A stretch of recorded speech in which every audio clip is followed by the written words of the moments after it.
경상도 산골에서 평생을 살아온 내가 서울에 올라간 건 아들 정우 때문이었습니다. 결혼한 지 3개월 된 아들이 처음으로 집에 오라고 했죠. 며느리 윤희를 꼭 만나고 싶다고 했어요. 새벽 5시에 일어나 목욕 재개를 했습니다. 마을 미용실에 가서 파마도 새로 했어요. 옷장을 열어봤지만 마땅한 옷이 없었죠. 그냥 평소 입던 남색 등산복에 꽃무늬 조끼를 걸쳤습니다. 가방은 시장에서 산 청가방밖에 없었어요. 기차를 3번이나 갈아타고 서울역에 도착했습니다. 정우가 차로 데리러 왔더군요. 아들을 본 순간 눈물이 났어요. 3개월 만에 보는 아들 얼굴이 왜 그리 반갑던지. 엄마, 많이 힘들었지? 괜찮다, 아이가. 우리 정우 얼굴 보이 다 풀렸네. 차를 타고 강남으로 향했습니다. 빌딩들이 하늘을 찌를 듯 솟아있었죠.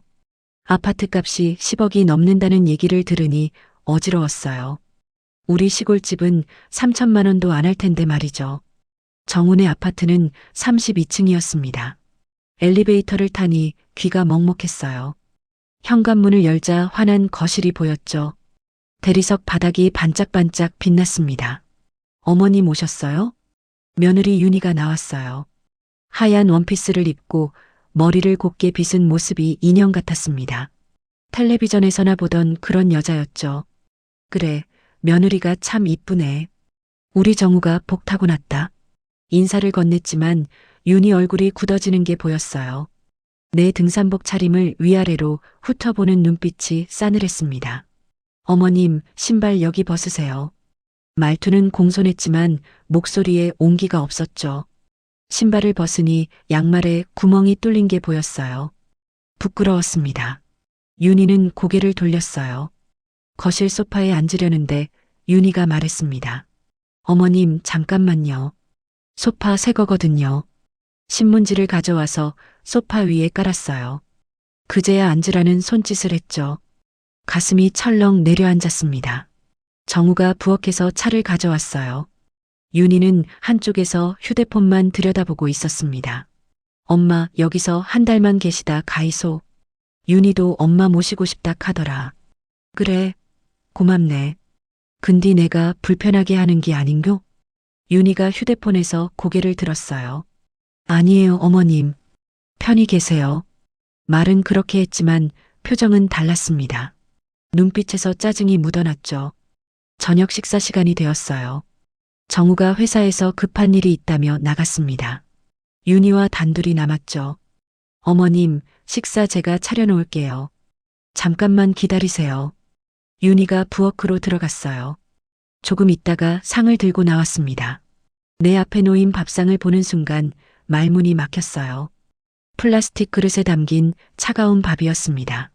반찬은 김치 몇 조각과 멸치볶음이 전부였죠. 윤희 앞에 놓인 상은 달랐어요. 스테이크와 샐러드, 따뜻한 스프까지 있었습니다. 어머님, 시골에선 이렇게 드시잖아요. 편하게 드세요. 속이 쓰렸지만 참았어요. 밥을 한 숟가락 떴는데 목으로 넘어가지 않았습니다. 잘 먹겠습니다. 네, 많이 드세요. 윤희는 스테이크를 우아하게 썰어 먹었어요. 나를 쳐다보지도 않았죠. 밥을 겨우 반 그릇 먹고 일어났습니다. 설거지를 하려고 했더니 윤희가 막았어요. 어머님, 설거지는 제가 할게요. 어머님은 방에 가서 쉬세요. 안내받은 방은 발코니 옆 작은 공간이었습니다. 창문도 작고 환기도 안 됐어요. 벽지 구석에 곰팡이가 피어 있었죠. 이불도 낡았고 베개에서는 눅눅한 냄새가 났습니다. 침대에 누워 천장을 바라봤어요. 눈물이 주르륵 흘러내렸습니다. 내가 뭘 잘못했나? 정우를 키우느라 평생 고생했어요. 남편은 정우가 5살 때 교통사고로 세상을 떠났습니다. 홀로 농사 지으며 아들 대학까지 보냈죠. 서울 대학 보내고 대기업 취직시키고 결혼까지 시켰어요. 이게 대가인가 싶었습니다. 밤 11시쯤 정우가 돌아왔어요. 현관문 열리는 소리가 들렸죠. 여보, 엄마는? 벌써 주무세요. 피곤하셨나 봐. 윤희 목소리는 달콤했습니다. 아까 나한테 하던 차가운 말투와는 전혀 달랐죠. 엄마 잘 모셔줘야 돼. 평생 고생만 하셨어. 알아요, 당신. 걱정 마요. 그 말을 듣는 순간 가슴이 미어졌어요. 정우는 아무것도 모르고 있었습니다. 이불을 뒤집어 쓰고 소리 없이 울었어요. 베개를 입에 물고 울음을 삼켰죠. 정우한테 짐이 되고 싶지 않았습니다. 한 달만 참자. 한 달만. 스스로에게 다짐했어요. 하지만 이게 시작에 불과하다는 걸 그땐 몰랐습니다. 며느리의 갑질. 아침 6시에 일어났습니다. 평생 농사일하며 살아서 일찍 일어나는 게 몸에 밴 거죠. 부엌에 가서 밥을 하려고 했어요. 어머님, 뭐 하세요? 잠옷 차림에 윤희가 부엌으로 들어왔습니다. 머리가 헝클어진 모습이었죠. 아침밥 지으려고. 우리 정우 출근해야 되잖아. 어머님이 하시면 안 돼요. 여긴 제 부엌이거든요. 윤희가 내 손에서 쌀통을 빼앗았어요. 그러더니 냉장고를 가리켰습니다. 어머님, 어제 남은 국이랑 반찬 있으니까 그거 데워서 드세요. 저희는 빵 먹을 거예요. 말이 끝나기 무섭게 식탁에 앉았죠. 휴대폰을 꺼내서 화면만 들여다봤습니다. 냉장고를 열었어요.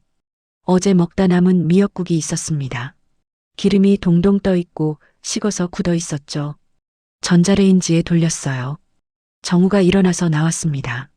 엄마, 벌써 일어났어? 더 주무시지. 괜찮다. 엄마가 아침 차려줄락 하는데 윤희가 자기가 한다네. 윤희가 갑자기 밝게 웃었어요. 어머님이 피곤하실까봐 그랬어요. 당신 빵 드실래요? 정우 앞에 크루아상을 놓았습니다. 따뜻한 커피도 내왔죠. 내 앞에는 아무것도 없었어요. 전자레인지가 띵 소리를 냈습니다. 미역국을 꺼내서 혼자 먹었죠. 정우는 신문을 보느라 정신이 없었어요. 다녀오겠습니다. 정우가 출근하고 나자 집안 분위기가 바뀌었습니다. 윤희 얼굴에서 미소가 싹 사라졌어요. 어머님, 설거지 좀 해주세요. 저 약속 있어서요. 그래, 알았다. 싱크대를 보니 그릇이 산더미처럼 쌓여 있었습니다. 어제 저녁 그릇부터 오늘 아침 것까지 다 있었죠. 고무장갑을 끼고 설거지를 시작했어요. 1시간쯤 지났을까요? 설거지를 끝내고 나니 허리가 끊어질 것 같았습니다. 거실로 나왔더니 윤희가 소파에 앉아 화장을 하고 있었어요. 어머님, 설거지 다 했어요? 그럼 화장실 청소도 좀 해주세요. 변기 닦는 솔은 화장실에 있어요. 알았어. 화장실에 들어갔습니다. 변기에 때가 잔뜩 끼어 있었어요. 세면대도 지저분했죠. 무릎을 꿇고 변기를 닦기 시작했습니다. 30분을 닦았더니 무릎이 저렸어요. 일어서려는데 다리에 힘이 안 들어갔습니다.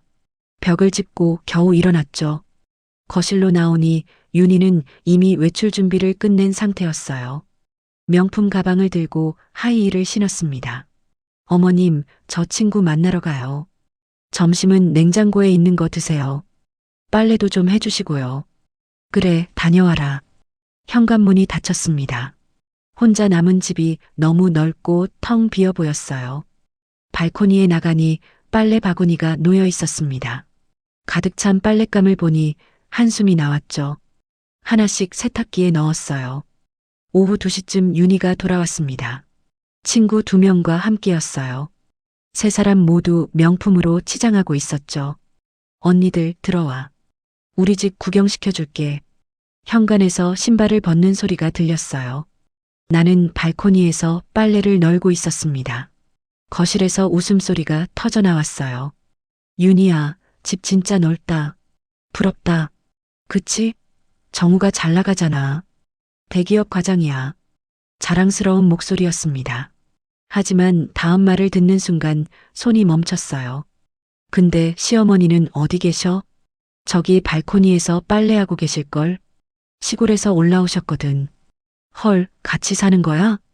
친구 목소리에 놀람이 묻어났죠. 어쩔 수 없지. 정우가 모시고 살자고 해서. 근데 진짜 촌스러워 죽겠어. 등산복에 시장 가방 들고 다니는데 완전 시골 할매야. 윤희 목소리가 낮아졌지만 발코니까지 다 들렸습니다. 그래도 시어머니인데 그렇게 말하면 어떡해. 언니 몰라서 그래. 며칠 같이 살아봐. 답답해 죽어. 말투도 사투리 쓰고 밥상 차리는 것도 몰라. 그냥 집안일이나 시키는 게 나아. 웃음소리가 터졌습니다. 세 사람이 낄낄대며 웃고 있었어요. 가슴이 무너져 내렸습니다. 빨래를 널던 손이 떨렸죠. 눈물이 핑 돌았어요. 야, 근데 이거 봐. 새로 산 가방이야. 윤희가 뭔가를 꺼내는 소리가 났습니다. 헐, 에르메스잖아. 이거 1,000만 원 넘지 않아? 응, 1,200만 원 줬어. 정우 보너스 나와서 샀지. 부럽다 진짜. 나도 하나 사고 싶은데. 언니도 사. 명품은 투자잖아. 내 손에는 젖은 빨래가 들려 있었습니다. 1,200만 원짜리 가방이라니. 시골집 한 채 값이었어요. 발코니 문을 살짝 열고 거실을 봤습니다. 윤희가 가방을 자랑하고 있었죠. 친구들이 만져보며 감탄했어요. 윤희야, 시어머니 가방은 뭐 쓰셔? 시장 가방이요. 완전 촌스러운 거. 명품은 무슨, 시골 할매가 무슨 명품을 알아. 다시 웃음이 터졌습니다. 발코니 문을 닫았어요. 더 이상 듣고 싶지 않았습니다. 빨래를 다 널고 바닥에 주저앉았죠. 내가 왜 이런 취급을 받아야 하나. 정우를 키우느라 평생 명품 구경도 못했어요. 옷 한 벌 제대로 사 입어본 적이 없었죠. 전부 아들 학비로 생활비로 썼습니다. 1,200만 원이면 소 10마리 값이었어요. 우리 집 밭을 팔아도 그 돈이 안 나왔습니다. 해가 저물었어요. 정우가 퇴근할 시간이 다가왔죠. 윤희 친구들이 돌아갔습니다. 어머님, 저녁 준비 좀 도와주세요. 윤희가 부엌으로 불렀어요. 마치 아무 일도 없었다는 듯이 말했습니다. 뭘 도와주면 되노? 감자 껍질 좀 까주세요. 저는 고기 구울게요. 감자를 까기 시작했습니다. 칼을 쥔 손에 힘이 안 들어갔어요. 눈물이 또 흘렀죠. 윤희는 내 눈물을 보지 못했습니다. 고기 굽는 데만 정신이 팔려 있었어요. 한 달만 참자. 조금만 더. 스스로를 다독였습니다. 하지만 이건 시작에 불과했어요. 일주일이 흘렀습니다. 매일 아침 6시에 일어나서 집안일을 했어요. 설거지, 청소, 빨래, 요리까지 전부 내 몫이었죠. 윤희는 친구들 만나러 나가거나 집에서 드라마만 봤습니다. 그날도 평소처럼 저녁 준비를 하고 있었어요. 현관문이 열리는 소리가 들렸죠. 정우가 평소보다 일찍 들어왔습니다. 다녀왔습니다. 목소리가 힘이 없었어요. 거실로 나가보니 정우가 소파에 털썩 주저앉아 있었습니다. 얼굴이 백지장처럼 하얗게 질려 있었죠. 정우야, 무슨 일 있나? 다가가서 물었어요. 정우는 고개를 떨구고 있었습니다. 엄마, 나 큰일 났어. 손이 부들부들 떨리고 있었어요. 평생 아들이 저런 모습 보인 적이 없었습니다. 무슨 일인데? 엄마한테 얘기해봐라. 정우가 천천히 고개를 들었습니다. 눈에 눈물이 그득했어요. 회사에서 새로운 사업을 맡았거든. 근데 거래처가 갑자기 계약을 파기했어. 이미 투자한 돈이 5천만 원이야. 그게 무슨 소리고? 회사에서 내가 책임지고 진행한 프로젝트였어. 실패하면 내가 변제해야 돼. 5천만 원을 한 달 안에 갚아야 한다고. 가슴이 철렁 내려앉았습니다. 5천만 원이라니. 우리 시골집 값보다 많은 돈이었어요. 윤희가 방에서 나왔습니다. 당신 무슨 소리예요? 5천만 원을 어떻게 갚아요? 미안해, 여보. 내가 실수했어. 실수로 끝날 일이 아니잖아요. 우리 적금 다 깨도 2천만 원밖에 안 돼요. 윤희 목소리가 날카로워졌어요. 정우는 고개를 더 숙였습니다. 은행 대출도 이미 한도가 꽉 찼어. 어떡하지? 정우가 머리를 쥐어뜯었어요. 보고 있으니 가슴이 찢어지는 것 같았습니다. 정우야, 걱정 마라. 엄마가 뭐 방법을 찾아볼게. 엄마한테 무슨 돈이 있어. 괜찮아. 내가 알아서 할게. 하지만 알아서 할 방법이 없다는 걸 다 알고 있었어요. 그날 밤 잠이 오지 않았습니다. 천장만 바라보며 밤을 새웠죠. 새벽 4시쯤 결심을 했어요. 다음 날 아침 일찍 시골로 내려갔습니다. 정우한테는 친구 만나러 간다고 거짓말했어요. 기차를 3번 갈아타고 마을에 도착했죠.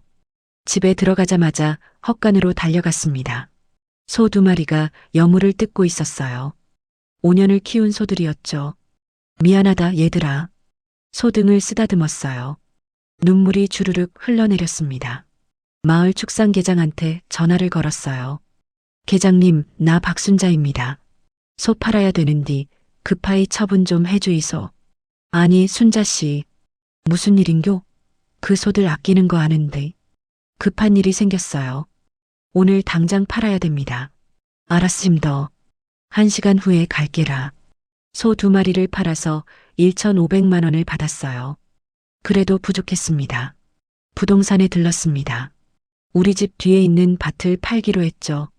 500평짜리 밭이었어요. 남편이 평생 가꾸던 땅이었습니다. 박순자 씨, 이 밭 팔면 농사는 어쩌고? 괜찮습니다. 얼른 처분해 주이소. 요즘 시골 땅값이 별로인데 3천만 원 정도밖에 못 받을 끼야. 좋습니다. 그렇게 해 주이소. 계약서에 도장을 찍었어요. 손이 떨렸지만 꾹 참았습니다. 며칠 후 돈이 통장에 들어왔어요. 총 4,500만 원이었죠. 적금을 깨서 500만 원을 더했습니다. 5천만 원이 딱 맞아떨어졌어요. 서울로 올라가는 기차 안에서 통장을 꺼내봤습니다. 잔액이 5천만 원에서 0원이 되는 순간을 상상하니 가슴이 먹먹했어요. 하지만 후회는 없었습니다. 서울집에 도착했어요. 정우는 회사에 가고 윤희만 집에 있었죠. 어머님, 어디 다녀오셨어요? 응, 좀 볼일 봤다. 방으로 들어가서 통장을 꺼냈습니다. 봉투에 넣어서 서랍에 숨겨뒀어요. 저녁 때 정우가 돌아왔어요. 얼굴이 여전히 어두웠습니다. 밥도 제대로 못 먹고 방으로 들어갔죠. 밤 10시쯤 정우 방문을 두드렸어요. 정우야, 엄마 들어가도 되겠나? 응, 엄마. 들어와. 방에 들어가니 정우가 책상 앞에 앉아 있었어요. 서류 더미가 쌓여 있었습니다. 정우야, 이거. 봉투를 내밀었어요. 정우가 봉투를 받아 열었습니다. 통장이 나왔죠. 엄마, 이게 뭐야? 엄마 적금 깬 기다. 5천만 원 있어. 정우 눈이 커졌어요. 통장을 보더니 손이 떨리기 시작했습니다. 엄마, 이거 엄마 노후 자금이잖아. 이걸 어떻게 써? 괜찮다. 엄마는 농사 지으면 되고 우리 정우가 더 중요하지. 정우가 통장을 꼭 쥐고 울기 시작했어요. 어깨가 들썩이며 소리내어 울었습니다. 엄마 미안해. 내가 못나서 이런 일이. 아이다, 정우야. 누구나 실수는 하는 기다. 엄마 믿고 다시 시작해라. 정우를 안아줬어요. 아들 등을 토닥이니 옛날 생각이 났습니다. 어렸을 때 넘어져서 울던 정우를 안아주던 기억이 떠올랐죠. 엄마, 꼭 갚을게. 이 돈 반드시 돌려드릴게. 그래, 알았다. 우리 정우 잘 될 기다. 방문을 나서는데 뒤에서 정우가 불렀어요. 엄마, 고맙습니다. 사랑합니다. 눈물이 또 났습니다. 하지만 웃으며 대답했어요. 엄마도 사랑한다. 우리 아들. 복도로 나왔어요. 윤희가 거실 소파에 앉아 텔레비전을 보고 있었습니다. 나를 보더니 고개를 돌렸죠. 이 돈이 어디서 났는지 알면 뭐라 할까? 하지만 말하지 않았어요. 말해봤자 소용없을 것 같았습니다. 방으로 들어가 이불을 덮었어요. 소 2마리와 남편이 가꾸던 밭이 떠올랐습니다. 가슴이 아팠지만 후회는 없었어요. 아들만 잘 되면 그걸로 됐습니다. 그게 엄마 마음이었죠. 창밖을 보니 달이 밝게 떠 있었어요. 남편한테 말을 걸었습니다. 여보, 미안해요. 당신이 평생 가꾼 밭을 팔았어. 근데 우리 정우 살리려면 어쩔 수 없었어요. 달빛이 방 안을 환하게 비췄습니다. 남편이 옆에서 고개를 끄덕이는 것 같았어요. 눈을 감았어요.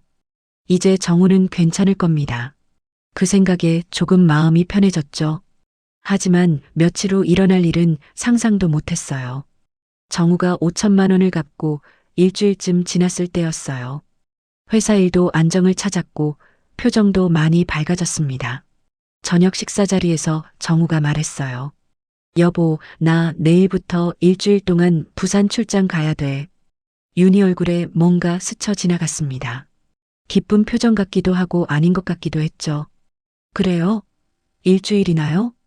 응, 거래처랑 미팅이 많아서. 미안해. 괜찮아요. 조심해서 다녀와요. 윤희가 상냥하게 웃었어요. 하지만 그 웃음이 왠지 불편했습니다. 다음 날 아침 정우가 짐을 쌌어요. 현관에서 인사를 했죠. 엄마, 일주일 동안 잘 계시이소. 윤희가 잘 모실기야. 그래, 걱정 마라. 잘 다녀와라. 정우가 나가고 집안이 조용해졌습니다. 윤희는 방에서 나오지도 않았어요. 점심때가 되어서 부엌으로 갔어요. 냉장고를 열어 남은 반찬을 꺼냈습니다. 밥을 차리는데 윤희가 나타났어요. 어머님, 혼자 드세요. 저는 친구 만나러 나갈 거예요. 그래, 다녀와라. 윤희가 나가고 혼자 밥을 먹었습니다. 텅 빈 식탁에 앉아 있으니 쓸쓸했어요. 오후 4시쯤 윤희가 돌아왔어요. 거실 소파에 앉더니 휴대폰을 꺼냈습니다. 누군가와 통화를 시작했죠. 나는 발코니에서 빨래를 개고 있었어요.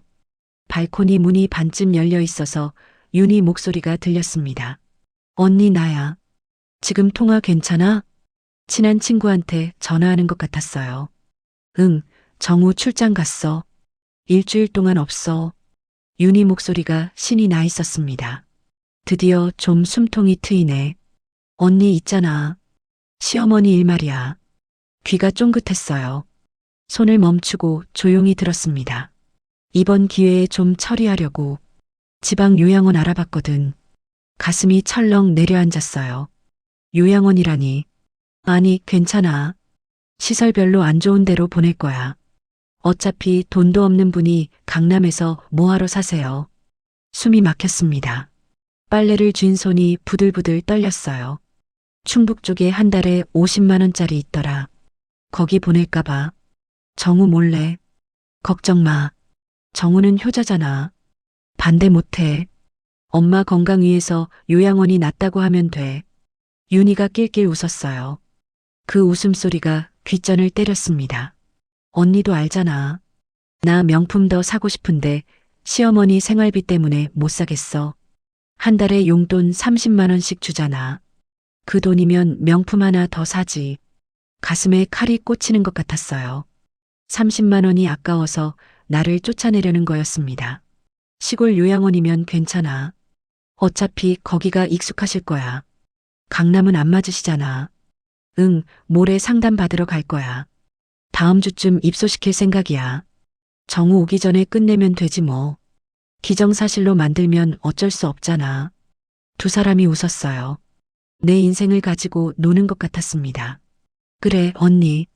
끊어. 저녁 준비해야 돼. 통화가 끊어졌어요. 나는 그 자리에 얼어붙어 있었습니다. 손에 쥔 빨래가 바닥에 떨어졌어요. 다리에 힘이 빠져서 발코니 바닥에 주저앉았죠. 내가 짐이구나. 평생 아들을 키웠어요.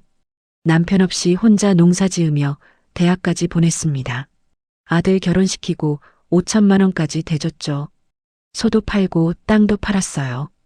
그런데 이게 대가였습니다. 시골 요양원에 버려지는 것. 눈물이 주르륵 흘러내렸어요. 소리내어 울고 싶었지만 참았습니다. 윤희가 들을까 봐요. 한참을 그렇게 앉아 있었어요. 해가 지고 어두워졌습니다. 어머님, 거기서 뭐 하세요? 저녁 준비 안 도와주세요? 윤희가 발코니 문을 활짝 열었어요. 나를 내려다보는 눈빛이 차갑기만 했습니다. 지금 간다. 일어나려는데 다리가 저렸어요. 벽을 짚고 겨우 일어섰죠. 부엌으로 들어갔습니다. 윤희가 냉장고를 열어 재료를 꺼내고 있었어요. 감자 좀 까주세요. 저는 고기 준비할게요. 알았어. 감자를 깎기 시작했어요. 눈물이 계속 흘러서 앞이 잘 안 보였습니다. 칼날에 손가락이 베었죠. 아, 작은 소리가 났어요. 피가 흘렀습니다. 어머님 조심하세요. 피 묻으면 안 되잖아요. 윤희가 휴지를 던졌어요. 위로의 말은 없었습니다. 손가락을 휴지로 감쌌어요.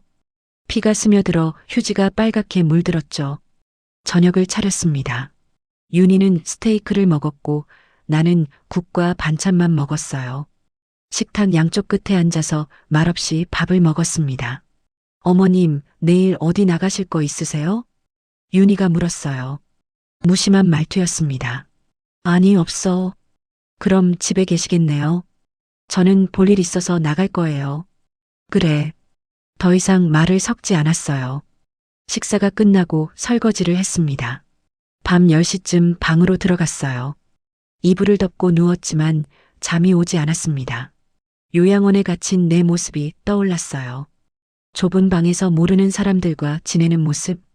아무도 찾아오지 않는 쓸쓸한 나날들. 정우는 알까? 아들은 분명 모를 겁니다. 윤희가 거짓말을 할 테니까요. 엄마 건강 위해서라고 전문적인 케어가 필요하다고 말하겠죠. 정우는 믿을 거예요. 며느리를 사랑하니까. 효자니까 반대도 못할 겁니다. 베개를 적시며 울었어요. 소리 없이 울고 또 울었습니다. 새벽 4시쯤 잠이 들었어요. 악몽을 꿨습니다. 시골 요양원 철창 안에 갇혀서 소리치는 꿈이었죠. 정우야, 엄마 여기 있다. 데리러 와라. 하지만 아무도 오지 않았어요. 윤희가 철창 밖에서 웃고 있었습니다. 식은땀을 흘리며 깼어요. 시계를 보니 아침 7시였습니다. 부엌으로 나갔어요. 윤희는 아직 자고 있었죠. 혼자 아침을 먹었습니다. 창밖을 보니 햇살이 밝았어요. 하지만 내 마음은 어두웠습니다. 어떻게 해야 하나? 아들한테 말해야 할까요? 하지만 며느리와 싸우게 만들고 싶지 않았어요. 그냥 참아야 할까요? 요양원에 가야 할까요? 답이 나오지 않았습니다. 그저 눈물만 흘렀죠. 점심때 윤희가 나왔어요. 화장을 하고 외출 준비를 했습니다. 어머님, 나갔다 올게요. 저녁은 냉장고에 있는 거 데워 드세요. 그래.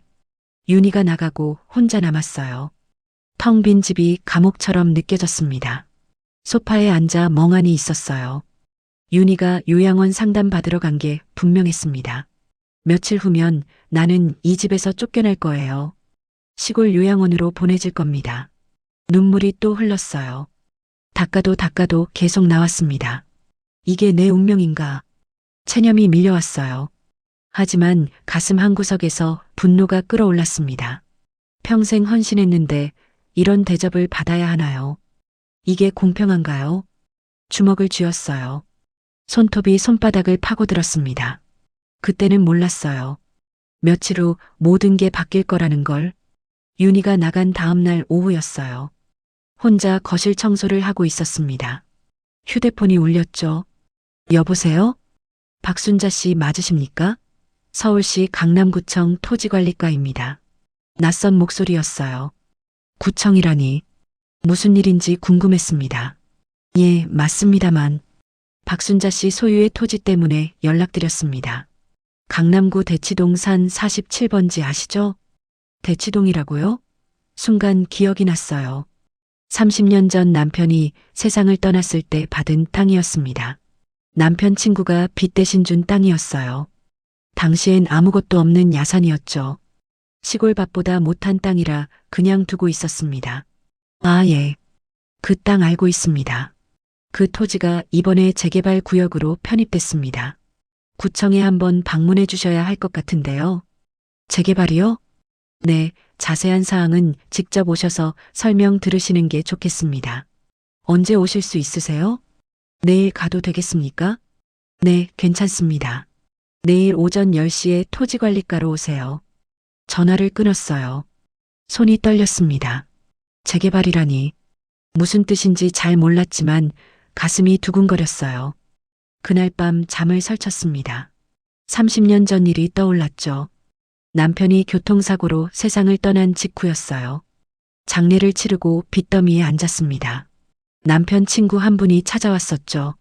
순자 씨, 미안합니다. 형님한테 빌린 돈이 2천만 원인데 당장 갚을 형편이 안 됩니다. 괜찮습니다. 천천히 갚으시이소. 대신 제가 가진 땅이 하나 있습니다. 서울 대치동에 있는 야산인데 그걸로 대신하면 안 될까요? 서울 땅이요? 네, 근데 지금은 아무것도 없는 산입니다. 나중에 값이 오를지도 모르니 갖고 계세요. 그렇게 받은 땅이었어요. 등기부등본에 내 이름을 올렸지만 한 번도 가본 적이 없었습니다. 세금 고지서만 가끔 왔었죠. 다음 날 아침 일찍 구청으로 향했어요. 등산복 차림이 부끄러웠지만 다른 옷이 없었습니다. 토지관리과에 도착했어요. 창구 직원이 안내했죠. 박순자 씨 맞으시죠? 잠깐만 기다리세요. 곧 담당 공무원이 나왔습니다. 서류 뭉치를 들고 있었어요. 박순자 씨, 이쪽으로 오시죠. 상담실로 들어갔어요. 책상을 사이에 두고 마주 앉았습니다. 박순자 씨 소유의 대치동산 47번지가 이번 재개발 구역에 포함됐습니다. 그게 무슨 뜻입니까? 강남구에서 대규모 주거단지 개발 사업을 진행 중입니다. 박순자 씨 땅이 그 한가운데 있어요. 공무원이 지도를 펼쳤어요. 빨간색으로 표시된 구역이 보였습니다. 이 부분이 박순자 씨 소유입니다. 면적이 상당히 넓어요. 얼마나 됩니까? 3,000평입니다. 3,000평이요? 목소리가 떨렸어요. 3,000평이라니. 우리 시골 밭의 6배였습니다. 네, 그리고 이 땅의 감정평가가 나왔는데요. 공무원이 서류를 넘겼어요. 숫자가 적혀 있었습니다. 평당 시세가 1억 6천만 원 정도입니다. 뭐라고요? 귀를 의심했어요. 평당 1억 6천만 원이라니. 3,000평이니까 총 감정가는 500억 원입니다. 500억요? 숨이 막혔어요. 500억이라는 숫자가 실감이 나지 않았습니다. 네, 재개발 보상금으로 받으시면 됩니다. 세금 떼고 나면 400억 정도 받으실 것 같아요. 이게 무슨 말이 나오지 않았어요. 현기증이 났습니다. 박순자 씨, 괜찮으세요? 얼굴이 하얗게 질렸는데. 아닙니다. 괜찮습니다. 손으로 이마를 짚었어요. 식은땀이 흘렀죠. 보상금은 6개월 후에 지급됩니다. 그 전에 서류 작업이 있어요. 공무원이 설명을 이어갔지만 귀에 들어오지 않았어요. 머릿속이 하얗게 비었습니다. 여기 동의서에 서명하시면 됩니다. 떨리는 손으로 볼펜을 잡았어요. 서명란에 이름을 썼습니다. 글씨가 삐뚤빼뚤했죠. 연락처는 이 번호 맞으시죠? 네, 맞습니다. 앞으로 진행사항 문자로 알려드리겠습니다. 구청을 나왔어요. 다리에 힘이 없었습니다. 벤치에 앉았죠. 500억. 평생 상상도 못한 돈이었어요. 우리 시골집은 3천만 원이었습니다. 500억이면 집을 1만 6천 채 살 수 있는 돈이었죠. 소 2마리 팔아서 1,500만 원 받은 게 며칠 전이었어요. 밥 팔아서 3천만 원 받았습니다. 그 돈이 아까워서 눈물 흘렸는데 이제 500억이 생긴다니 믿어지지 않았어요. 한참을 그렇게 앉아 있었습니다. 사람들이 오가는 게 보였죠. 다들 바쁘게 움직이고 있었어요. 나만 시간이 멈춘 것 같아 휴대폰을 꺼냈어요. 정우한테 전화를 걸까 하다가 멈췄습니다. 출장 중인 아들을 놀라게 하고 싶지 않았어요. 윤희 얼굴이 떠올랐습니다. 요양원 보내려던 며느리, 30만 원 아껴서 명품 사려던 사람. 이 사실을 알면 어떻게 나올까? 손이 부들부들 떨렸어요. 분노가 치밀어 올랐습니다. 집으로 돌아가는 길이 멀게 느껴졌어요. 지하철을 탔습니다. 사람들 틈에 끼어 서 있었죠. 옆자리에서 젊은 여자 둘이 대화하고 있었어요. 언니, 나 이번에 강남에 아파트 샀어. 진짜? 얼마 했어? 20억. 대출 15억 받았어. 20억이나 하는 걸 샀어? 두 사람이 부러운 눈빛으로 대화했습니다. 나는 고개를 숙였어요. 500억이면 아파트가 25채네. 숫자가 점점 더 실감나지 않았습니다. 집에 도착했어요. 현관문을 열자 윤희가 소파에 앉아 있었습니다. 어머님, 어디 다녀오셨어요? 응, 볼일 좀 봤어. 그러세요. 참, 어머님. 다음 주에 좋은 곳 소개해 드릴게요. 윤희가 웃으며 말했어요. 요양원 얘기인 게 분명했습니다. 그래. 방으로 들어갔어요. 문을 닫고 침대에 주저앉았습니다. 가슴이 터질 것 같았어요. 웃음이 나오려다가 눈물이 났습니다. 내가 500억 부자라니. 평생 가난하게 살았어요. 옷 한 벌 제대로 못 사 입었습니다. 맛있는 것도 못 먹었죠. 아들 뒷바라지하느라 전부 희생했어요. 그게 당연한 줄 알았습니다. 근데 이제 500억이 생겼어요. 6개월 후면 내 통장에 들어올 돈입니다. 윤희는 모르고 있었죠. 나를 시골 요양원에 버릴 계획을 세우고 있었어요. 알면 태도가 바뀔까? 궁금했습니다. 하지만 말하고 싶지 않았어요. 조금 더 지켜보자. 며느리가 어디까지 가는지 보고 싶었습니다. 그리고 적절한 때에 알려줄 거예요. 창밖을 봤어요. 강남 빌딩들이 반짝이고 있었습니다. 이 동네 땅 주인이 나였어. 웃음이 났어요. 그동안 천대받고 무시당했던 게 떠올랐습니다. 플라스틱 그릇에 담긴 차가운 밥, 곰팡이 핀 방, 남은 반찬, 설거지와 청소, 전부 참았어요. 며느리가 시키는 대로 했습니다. 이제는 달라질 거야. 주먹을 쥐었어요. 손바닥에 힘이 들어갔습니다. 거실에서 윤희 목소리가 들렸어요. 또 친구와 통화하고 있었죠. 응, 다음 주에 보낼 거야. 깔끔하게 정리하려고. 나를 정리 대상으로 여기고 있었습니다. 물건 취급하는 거나 다름없었죠. 6개월만 기다려라. 속으로 중얼거렸어요. 6개월 후면 모든 게 바뀔 겁니다. 그때 윤희가 어떤 표정을 지을지 벌써 기대됐어요. 눈을 감았습니다. 남편 얼굴이 떠올랐죠. 여보, 당신이 남긴 땅이 500억이래요. 믿어져요? 우리가 부자가 됐어요. 눈물이 흘렀어요. 하지만 이번엔 슬픈 눈물이 아니었습니다. 희망의 눈물이었죠. 구청을 다녀온 지 사흘이 지났습니다. 정우는 아직 출장 중이었어요. 윤희는 매일 외출했죠. 요양원 준비를 하는 게 분명했습니다. 그날 저녁 8시쯤이었어요. 텔레비전에서 뉴스가 나오고 있었습니다. 나는 부엌에서 설거지를 하고 있었죠. 오늘의 주요 뉴스입니다. 강남구 대치동 일대 대규모 재개발 사업이 확정됐습니다. 앵커 목소리가 들렸어요. 손을 멈추고 귀를 기울였습니다. 이번 재개발 구역에는 총 50만 평이 포함되며 보상금 규모만 8조 원에 달합니다. 거실에서 윤희가 채널을 돌리려다 멈췄어요. 특히 이 지역 최대 토지주는 박순자 씨로 3,000평 규모의 땅을 소유하고 있는 것으로 확인됐습니다. 화면에 내 이름이 떴습니다. 구청에서 찍은 사진도 나왔죠. 박순자 씨가 받을 보상금은 500억 원으로 추정되며 그 순간 거실에서 큰 소리가 났어요. 뭔가 떨어지는 소리였습니다. 어머 세상에. 윤희 목소리였어요. 놀라서 뭔가를 떨어뜨린 것 같았죠. 부엌 문틈으로 살짝 봤어요. 윤희가 텔레비전 앞에 서 있었습니다. 입을 벌리고 화면을 바라보고 있었죠. 휴대폰이 바닥에 떨어져 있었어요. 박순자? 설마. 윤희가 중얼거렸습니다. 그러더니 갑자기 휴대폰을 주워들었어요.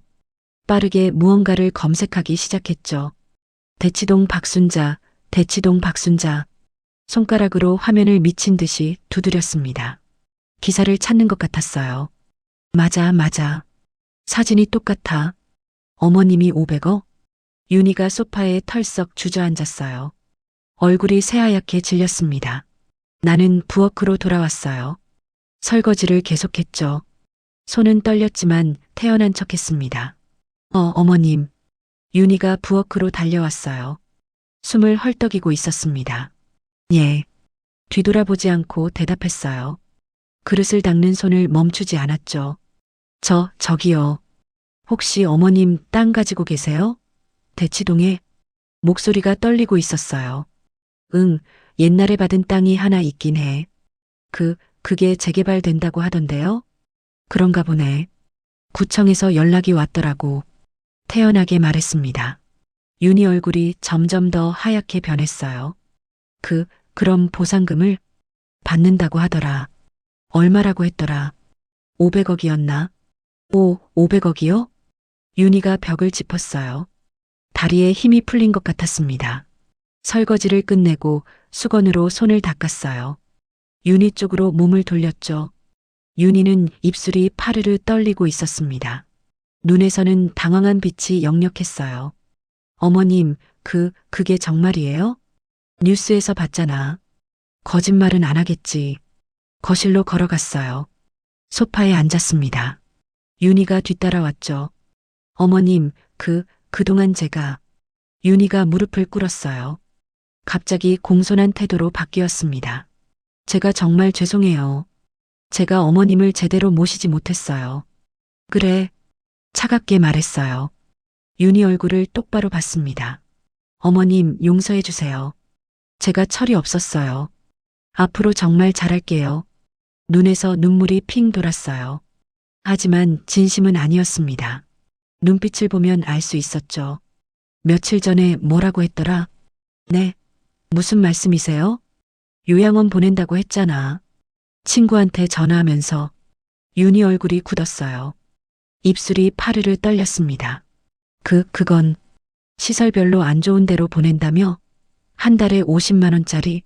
어머님, 그게 아니라 내 생활비 30만 원 아껴서 명품 사고 싶다며? 윤희가 말문이 막혔어요. 얼굴이 빨개졌습니다. 다 들었어. 발코니 문이 열려 있었거든. 어머님, 정말 죄송해요. 제가 잘못했어요.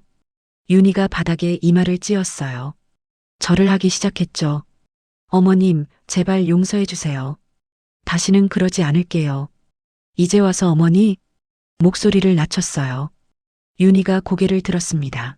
며칠 전엔 뭐라고 불렀지? 시골 할매?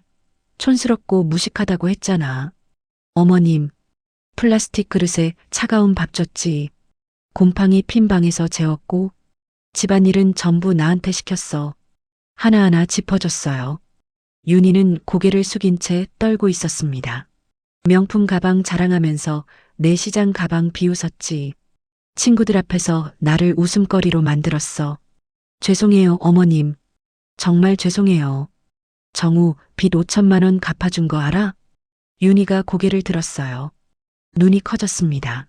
그게 무슨, 내가 시골집 소 팔고 밥 팔아서 만든 돈이야. 정우한테는 적금 깼다고 거짓말했어. 어머님이 그걸, 그래, 아들 살리려고 팔았지. 근데 며느리는 나를 요양원에 버리려고 했잖아. 윤희가 울기 시작했어요. 하지만 동정심이 생기지 않았습니다. 500억 알았으니까 이제 태도가 바뀐 거지? 돈 보고 갑자기 착해진 거야. 아니에요, 어머님. 진심으로 반성하고 있어요. 진심?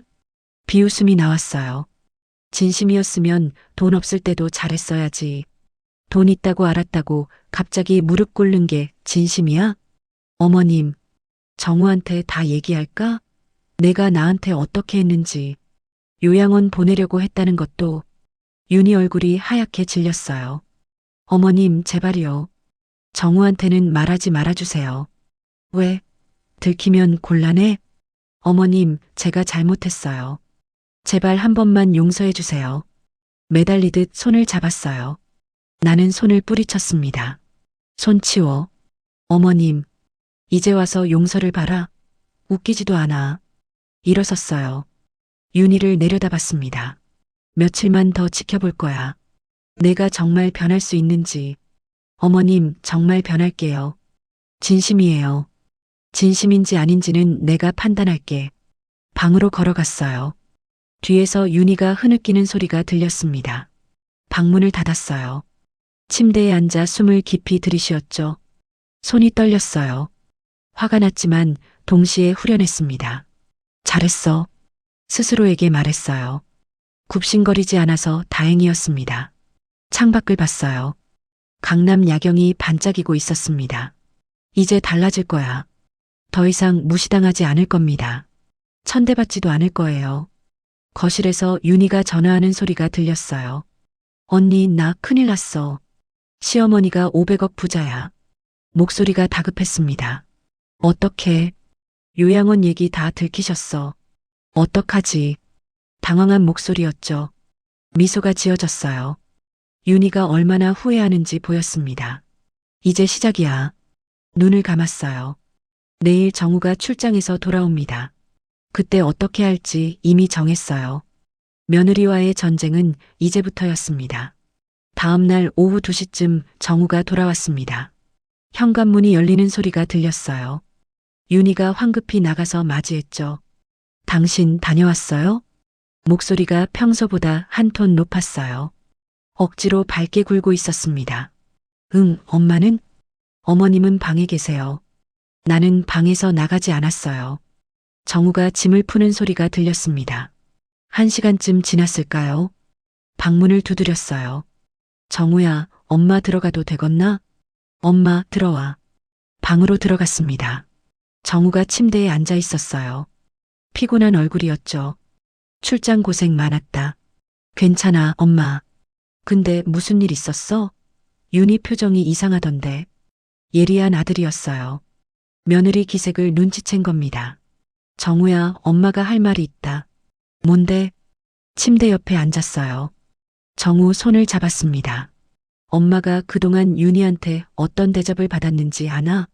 정우 얼굴이 굳었어요. 무슨 소리야, 엄마? 하나씩 얘기했습니다. 플라스틱 그릇에 담긴 차가운 밥, 곰팡이 핀 방, 온갖 집안일, 윤희가 친구들 앞에서 한 말들, 요양원 계획까지 전부 털어놨어요.